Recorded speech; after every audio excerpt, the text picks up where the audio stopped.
waiver gems and trade block plays. Win today and plan for days. Waiver gems and trade block plays. Win today and plan for days. Waiver gems and trade block plays. Win today and plan for days. Win your league, stack that bread, or start a boom and lose instead. Sunday Surefire, let's go. Sunday Surefire. It's your host tonight, Aaron Downtown Brown. I got the co-host with me, Ethan Weaver. Aaron, how we doing? We are doing, my friend. We are doing. We're on to week 8. I can't believe we're almost at the halfway point here. I know we're pretty much over. I mean, this is a little over halfway of the regular season. That is for fantasy football. Obviously, we're talking DFS tonight, and I think I'm ready to win another $1 million. How about you, Aaron? Let's do it. Let's do it. I am too, man. Coming off the high last week, I was pretty close. Couple matches in week 7. It's funny. I kind of feel bad for the listeners. I called out Saquon Barkley, and he was like my Achilles heel in my lineup. Scored 185 points with a great 5 points from Barkley last week. Yeah, you wish you put JT there instead, right? That's right. That's right. You can't fail with JT this year for sure. I know. He's been running like a man possessed. That team looks awesome. For sure. Yeah, very surprising. Colts. Hey, it's not surprising. Danny Dimes. I was always a truther of Danny Dimes. You guys were. Yeah, you and Kamish both like Danny Dimes. He just needed a good organization here. That's right. Well, I think we have a pretty good agenda, as you said. We're gonna touch on the DFS quickly, call out some of our guys for this week, and then we're gonna move on to just some starts in fantasy redraft. You're out of all the positions. We're gonna go quarterbacks outside the top 12 and outside the top 20. What is it? 24 we decided on with wide receivers and running backs. So stick all the way through. We're going to cover a lot of material tonight. But Ethan, let's kick it off with DFS. Who are you going to go with as your bullish buy? Who are you spending that extra cash on this week? I already gave a precursor to this player. I'm going to stick with the hot hand. I'm going Jonathan Taylor, even at a cost of $9,500. I feel like my lineup is littered with pretty cheap buys. So it was actually pretty easy for me this week to get JT into my lineup. And it's kind of hard not to get him into your lineup when they're going against the Tennessee Titans. I know the only risk and downside to, I guess, this call would be the Colts getting up on Tennessee with a large margin, and then maybe JT goes to the pine. But I believe at that point he'll probably already have 2 or 3 touchdowns and 150 yards rushing. Because if anybody watched Tennessee last week, like I did, because they were playing the Patriots, I mean, if the Patriots are running all over you like that, Jonathan Taylor is going to have a field day. PFF ranked the Patriots as the worst rushing unit in the league, and Ramondre Stevenson went out there, went 18 for 88 and a touchdown, well over 4 yards of carry, and he looked great. So if Ramondre is looking great out there, I think Jonathan Taylor is going to manhandle the Tennessee Titans, a guy who scored 3 touchdowns in not 1, not 2, but 3 games this season. I just think it's pretty easy money there. Yeah, I like it. I mean, he's definitely a hefty price. What was it, like 9,600 or something like that? Yeah, 9,500. But I mean, Tennessee, they're allowing the most rush yards, 139, almost 140 yards a week. So it's I think it's wheels up for JT. Nobody stopped him yet, and Tennessee's not going to stop him either. So no, I think as far as a safe play, it's definitely that's definitely a good way to go with JT. And it's kind of a fun week to try to spend up on players like that and see if you can get creative, going cheap at times too. So JT's not in the lineup that I'm playing against you in this week, but I do have JT in DFS this week. But I didn't go. I decided to go with another running back pretty high up there, 8,800. I'm going Bijan Robinson. He's just looking also like a stud. It's funny, two running backs like that, just they're kind of carrying their team right now. Bijan, it was cool to see him face off against CMC. They both kind of lit it up last week, but yeah, this week he goes up against that Miami defense, who is also ranked bottom 10 in the league with their rush defense. And what I really like is the combination of Atlanta's line. Their line is elite this year in the rushing attack. So one of the best offensive lines in the running game against one of the worst defensive lines in the running game. That definitely adds up great for DFS. So I'm going Bijan against Miami. They use him everywhere. He's going to get his points.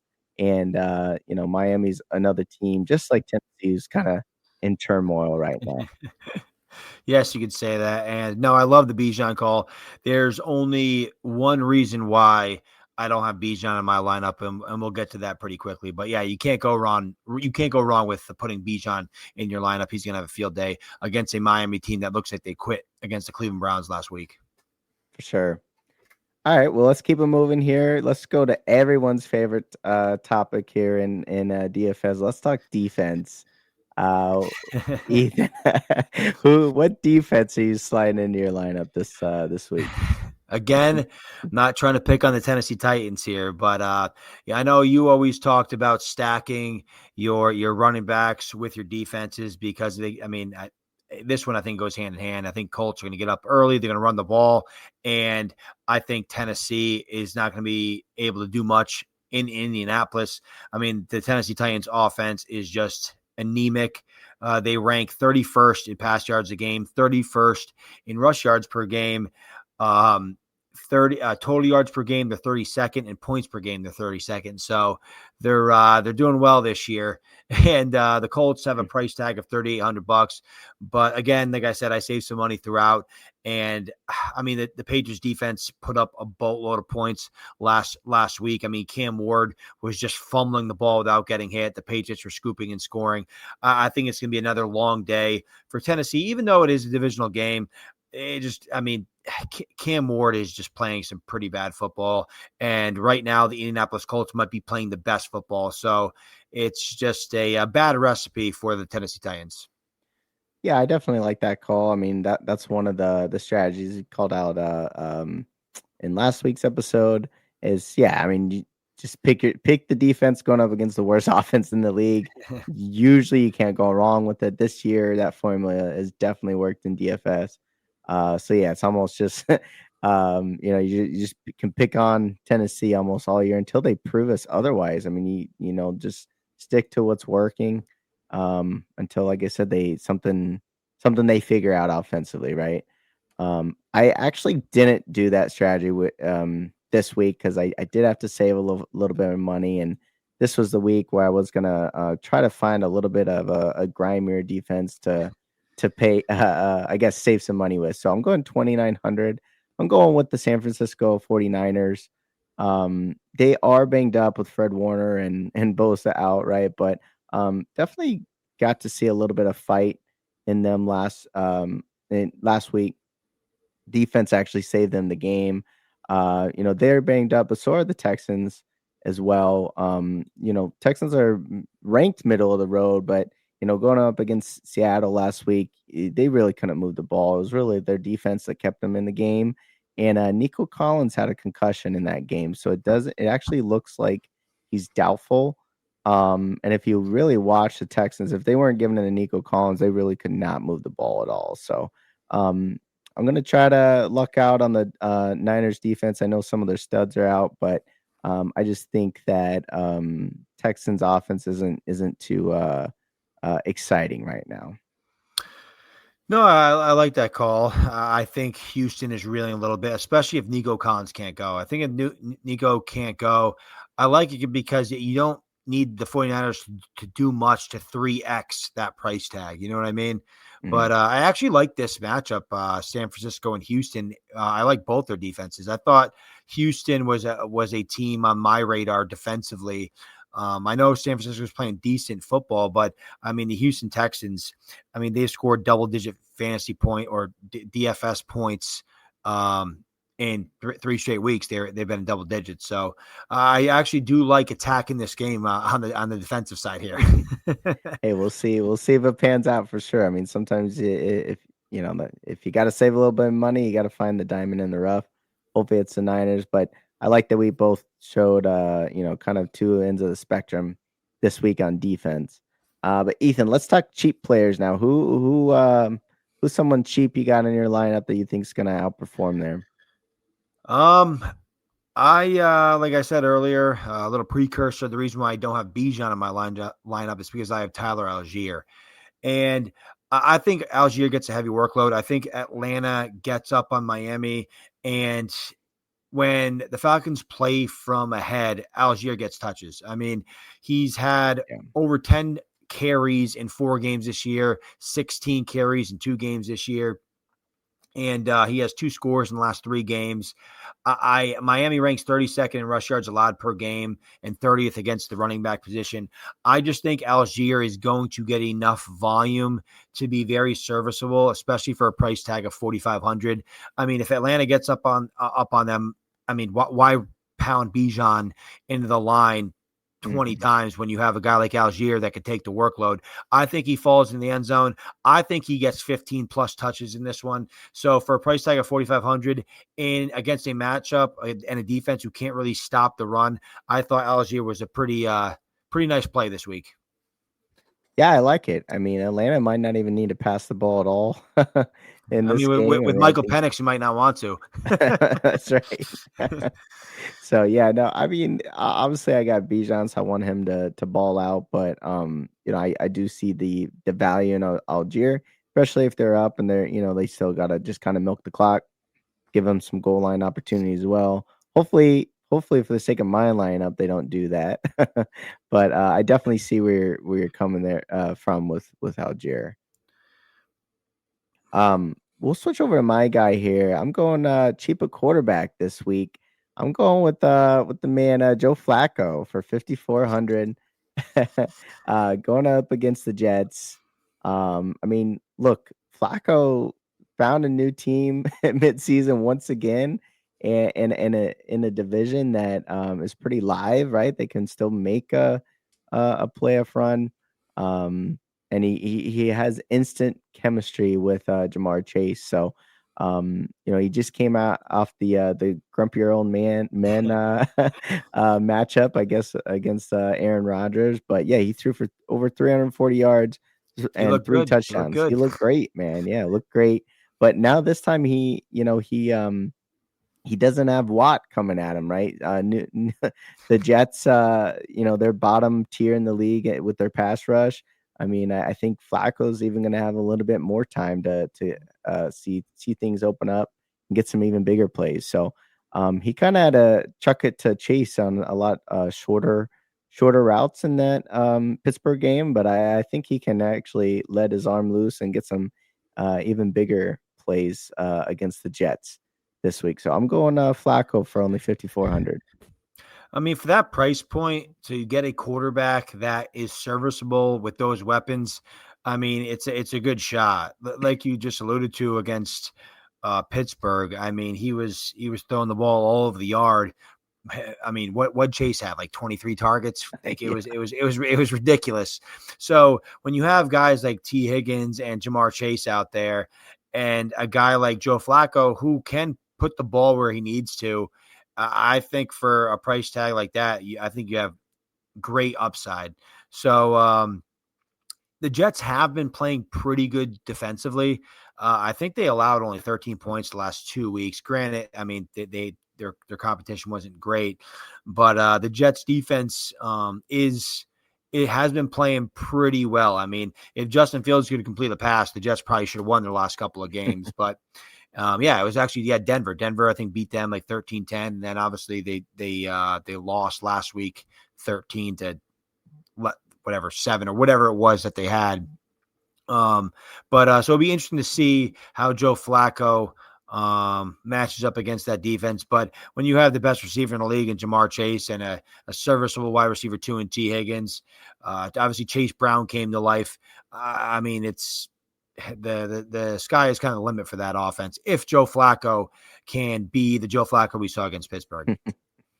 Yeah, for sure. I mean, we'll definitely see. I mean, and actually, even if Tyrod Taylor gets a start, we actually don't even know who's going to start for the Jets this I week. think I think Tyrod's getting the nod here. Yeah, it sounded like it by the conferences. So I think he's a little banged up, but I mean, yeah, if they can have a little bit of spark on offense against the Bengals' poor defense as well, that's a better game script for Flacco as well. So, Yeah, yeah, I mean, we'll see there.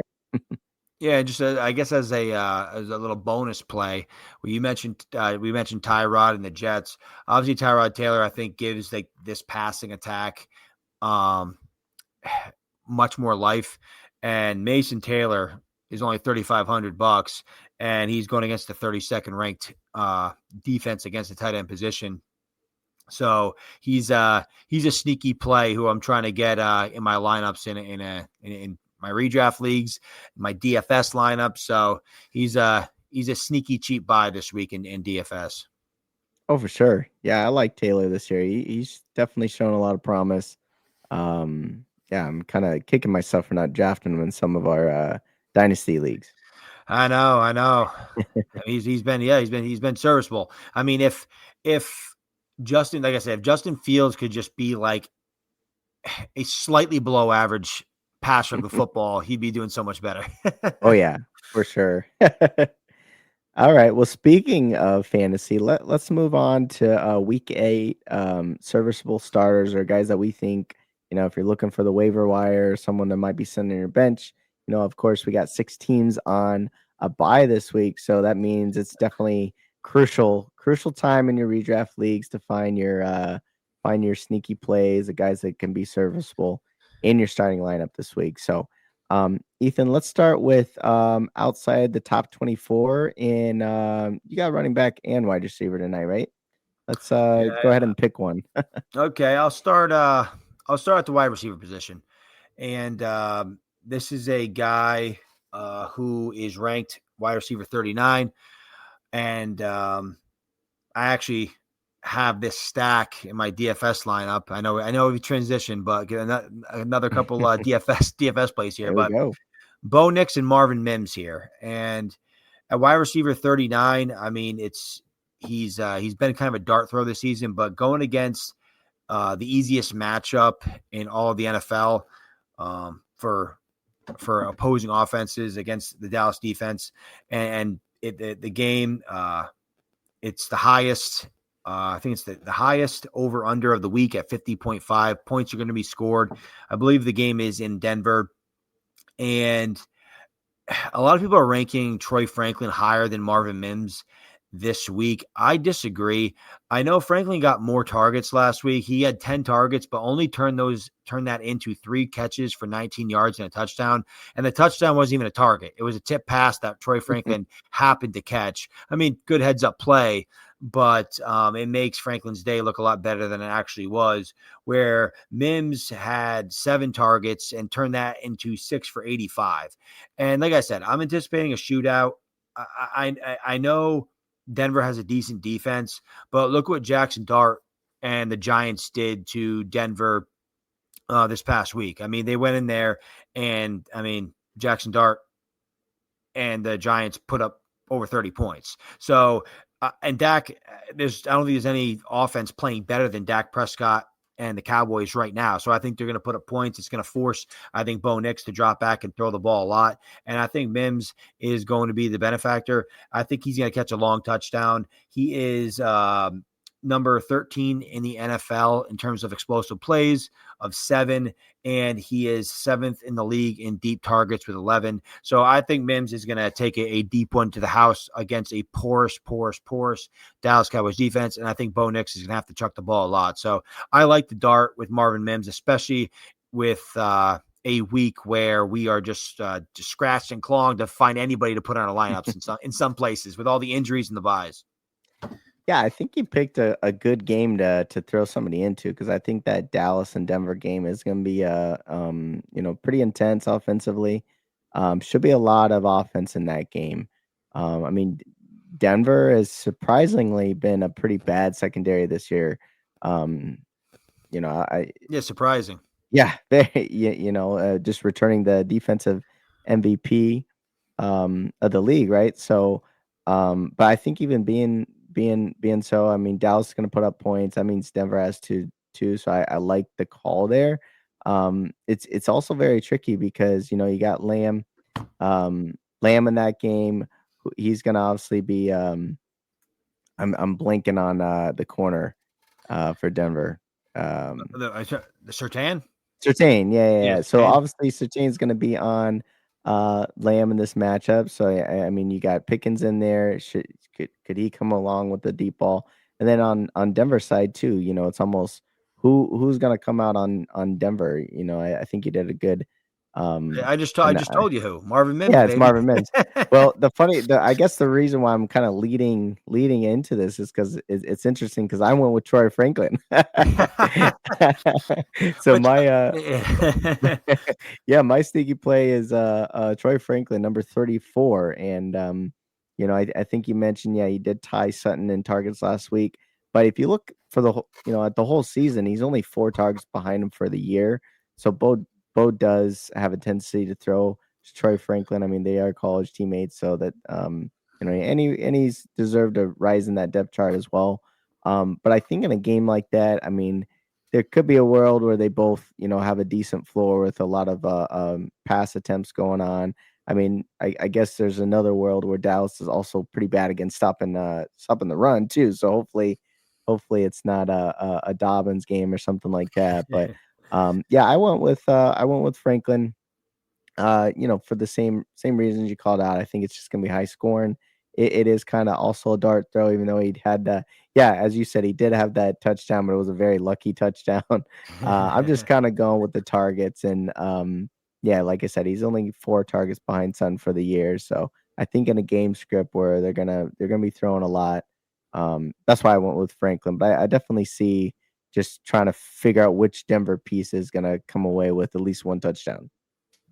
Yeah, no. Even though I was poo-pooing Troy Franklin a little bit, I do think you can throw either one into your flex, and I think be pretty happy with the upside that you're going to have. So, I mean, like I said, I think Bo Nix is going to have to throw the ball a lot.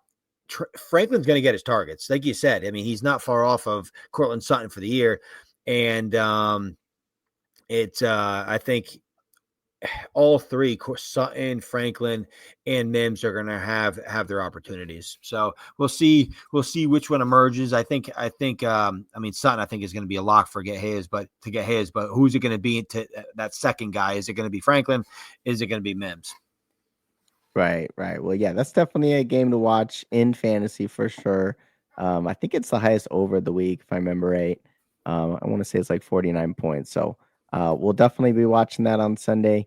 Let's go to running back. You got a running back you want to talk about outside the top 24? Yeah. So, I mean, I'm going to kind of piggyback again. I talked about this player in DFS, and I'm just going to kind of roll this right into your redraft fantasy leagues. I think Algier is a very serviceable starter for this week. He's RB27, so he's just outside RB2 range, which tells me I think most of the community thinks that Algier is going to get a healthy workload. Like I said, I think he's going to get over 15 touches. I think he's going to fall in the end zone, and I think the Atlanta Falcons are going to run all over Miami. As I said earlier, Miami can't stop the run. When the Falcons play from ahead, Algier gets the touches. So I think not only is he a good DFS star, I think he's a guy you can put again into your flex, and I think he's gonna have a pretty safe floor. Yeah, like I said, I like the call. I mean, yeah, he could fall into the end zone, especially, playing Miami this week. And, it's not even just falling in the end zone. I mean, sometimes they have actual formations with him and Bijan both on the Oh field yeah. at the same time too. So it's not just like a lucky roll of the dice. He gets some actual usage for sure. So yeah, I like that call, and a little bit of I guess I'll throw in a little dynasty there. We had a fun conversation on our Oh yeah. Discord about Algier. He's kind of a sneaky dynasty player too, because it's the last year of his contract. I know he's done very well for the Falcons, but maybe if you nab him up and he gets a contract somewhere else to be the starter next year with a new contract on a different team, might be kind of sneaky player to have as well. Yeah, no, I think Algier is the type of player that you buy now and you could reap the rewards later. I mean, do I think he's the most dynamic running back in the league? No, but is he? I think could he be a serviceable workhorse? Yeah, I think he could. I think he could be a serviceable starter somewhere. Um, it kind of reminds me of Zach Charbonnet a little bit, right? You have that two-headed backfield with Walker and Charbonnet. Charbonnet obviously isn't on his last year of his deal, but Walker is. And I know I was actually talking to the commission about this. I was like, do you think Seattle pays Walker, or do you think they just let him walk? Charbonnet takes on the workhorse role and they draft the back. If I was the GM, that's what I would do. I'd be like, see you later, Kenneth Walker. I think Kenneth Walker's a great talent, but I think he gets injured too much. And I know all NFL teams are paying running backs these days, but I would let Walker walk. You have Charbonnet, who's very, very serviceable. Draft the guy in the NFL draft and keep it rolling. Yeah, no, I agree. Another guy that burned me last week where I had Walker, and I probably won't make that decision twice here. Come on, you didn't pour yourself a nice cold glass of Charbonnet last week. Come on, I should have. I'd be rolling into some more money, I think. More money. Wait, whoa, you haven't won enough, Aaron. Come on, save some of the rest of us. There's always more. It's for the pod. Yeah, exactly. All right. Well, I'll move on here. Outside the top 12 at the quarterback position, if you got to stream a quarterback, I'm also going to do the same. I'm going to talk about my DFS strategy. I think Joe Flacco is an easy choice to grab off waivers, or if he's still sitting there. I just think he's a great streaming option. We kind of touched on it. He already shows great chemistry with Chase. Somehow they're both like, I don't know how we have that much chemistry, but they're already on the same page. And I think it just comes down to, he's got the best weapons in the league. He's been in the league for forever too. So he kind of understands how to get the ball to those guys. Where it seems like a lot of young quarterbacks struggle. It's like you got a dynamic wide receiver. Why don't you just throw him the ball, right? But Flacco kind of understands how to get that, get the ball thrown around. So, I mean, Flacco is my streaming option this week. He's quarterback 14 on Fantasy Pros half point PPR. Yeah, I don't understand. I like that call as we discussed earlier, but I don't understand like a guy like Jake Browning, who is the starting quarterback for the Bengals once Burrow went down. Like, what was he thinking? Like, why not just throw the ball to Chase like 50% of the time? Like, what? I don't understand why he made it so difficult. You have guys like T. Higgins, Jamar Chase, and you're just refusing to get the ball to them. I mean, it's just insane how you remove Jake Browning, insert Joe Flacco, and it's like fantasy heaven now for the Bengals for the Bengals offense. So the quarterback that I am looking to, I mean, I wouldn't even say he's really even a streamer anymore for some cases, but he is ranked outside the top 12. He's QB 13. That's Jackson Dart going against the Philadelphia Eagles. I mean, he's had over 17 points in every single game he started this year. He put up nearly 30 points against the Denver Broncos last week. He has 3 rushing touchdowns on the year, 3 top 12 finishes, and hasn't finished outside the top 16 this year. He scored nearly 24 points against Philly a couple weeks ago. Jackson Dart with the limited weapons, he's just getting it done. I mean, he's kind of he ad-libs plays, he runs around, he makes things happen. He can just do it with his legs and his arm. He's been a very, very, very serviceable quarterback so far this season. And at this point, I think he's probably an every week starter. I mean, he's had back-to-back top 5 finishes the last 2 weeks. And I think he can continue that trend maybe not so top 5, but another top 12, top 10 performance for Jackson Dart. So if you need to stream, if Jackson Dart's still available on your waiver wire, I think you should get him on your squad. All right, are you ready? I'm going to try this out. I had to try it. No, I think this might be the fun. We've had a lot of on the show tonight, but I am a Dart fan. I have loved the hype he's getting. The one thing I will say about this week is it's pretty tough to go into Philadelphia now, where you beat them in the first matchup, and now they got to go to Philly, a pretty angry Philly team, right? Who's starting to get their groove back. I mean that Philly crowd is different, right? So It I won't think affect Dart, baby. Come on. hey, all right. I mean, you know what? If he shows up in Philly, I'll be the first one to say I was wrong. But I mean, I think Hey, this is a big Philly game. They gotta, and it's Saquon's revenge game again. So I don't know, man. But I do love Dart. I do love him in fantasy and dynasty, all that. I'm just wondering about this week. I think Philly is starting to come back alive. This is midseason. This is like where the Chiefs, Eagles, some of those teams start getting to, they got some of those losses out the way. I'm worried for some teams playing against the Eagles now. no, and I understand that, which is why he's ranked outside the top 12. But I don't like in this episode and what we're talking about. If you are in a pinch and you need to start somebody, Yeah.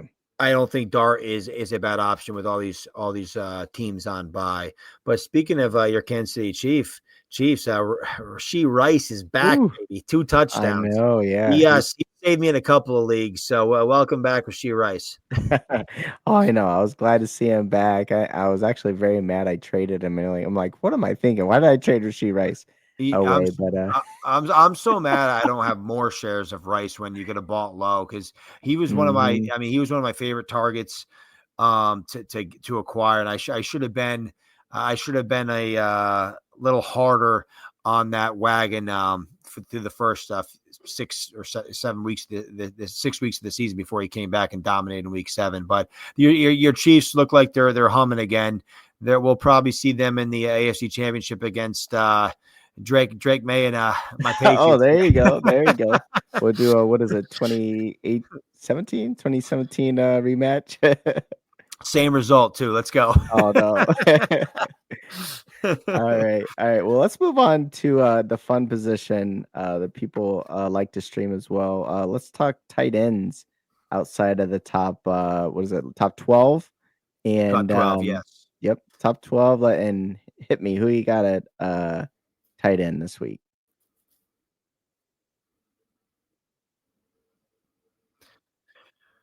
This week, I'm just gonna go with a guy that's been pretty consistent over the last few weeks, and one of the last healthy pass catchers remaining on his team, and that's Cade Otton of the Tampa Bay Buccaneers. He is ranked 15th, I believe. Let me just double check. Yeah, he is ranked 15th in half point PPR, and like I said, there's not many bodies left for Baker Mayfield to throw to. Godwin's out. Evans is out for the year. Egbuka, he came back last week. I mean, is he at full strength? I'm not sure, but Cade Otton has scored double-digit fantasy points in each of the last 3 games, and he's averaging 66 yards a game. He had a season-high 9 targets against the Lions on Monday night, and he turned that into 7 for 65. I think it's going to be more of the same again this week against the Saints. The over-under is 46.5, so they are projecting some points. If the Saints can kind of keep up and put points on the scoreboard and force Baker to throw, I think Cade Otton is going to be the benefactor of that. I think he's going to get another 8+ target game, and a guy that's ranked tight end 15, with all the injuries, with all the buys, I mean, I think Kate Otton's actually a pretty safe tight end. He might not have this massive ceiling, but I think he's going to be pretty safe and have a pretty high floor this week. Oh yeah, I love that call for sure. So I guess I'll switch it in. Yeah, there it is. Thank you. There you go. I'll give you a clap this time. But yeah, no, I definitely love the on call. I found myself, trying to make a couple of lineups in DFS, and I would either I'd throw some in with Otten, I'd throw some in with my other guy too. So I think this is the week to try to fit in a cheap tight end. But yeah, in fantasy, like I said, with all these buys going on, we gotta dig deep at times. But I think with the injuries the Tampa Bay has, I think that's a great call. You also saw it in the 2-minute drill. He's like one of Baker's favorite Oh yeah. targets in the 2-minute drill too. So he can get you some sneaky points there.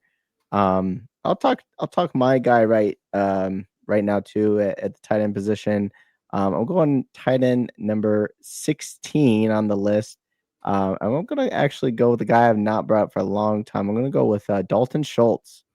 All right, so a guy I've kind of forgot about in a lot of aspects in the last year or two. I did mention I was high on the Niners defense, but a couple things with the Texans offense. With Nico potentially being out with the concussion, you saw it as soon as he was out. Dalton Schultz was the number one target. He caught nine catches for 98 yards against Seattle. Even though the Texans really couldn't move the ball, the only time they really could move the ball was with Dalton Schultz, right? So I kind of like that play. San Francisco's also bottom in the league defending slot wide receivers or tight ends in both yards and receptions as well.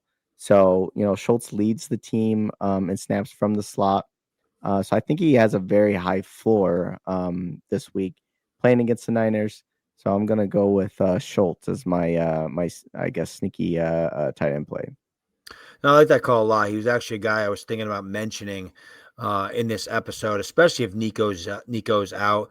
CJ Stroud's gonna have to throw to somebody, and it's gonna be Dalton Schultz. So again, at tight end 16 this week, I think he has a very safe floor. Honestly, tight ends 15, 16, 17, and Schultz and Evan Ingram, I think those are all great starts this week. Evan Ingram, I think, is just a good start just because that matchup, the high over under, it's going to be a shootout. And like I said, and then with Otten and Schultz, those are just the safety valves for their quarterback at this point with all the injuries. So I think there's a lot of good streaming options this week for tight end. Agree. And I mean, this is obviously the week that we all have to do it with, some of these buys in this hard. So, yeah, we'll definitely see. That's all we have for tonight. But hey, let's get a little bit of conversation going in this YouTube video. See if you got, what are your thoughts on some of the guys, or if you got any other questions, hit us up on all social media. But it would be fun to get a little bit of thread on the YouTube video as well. But until next time, folks, peace.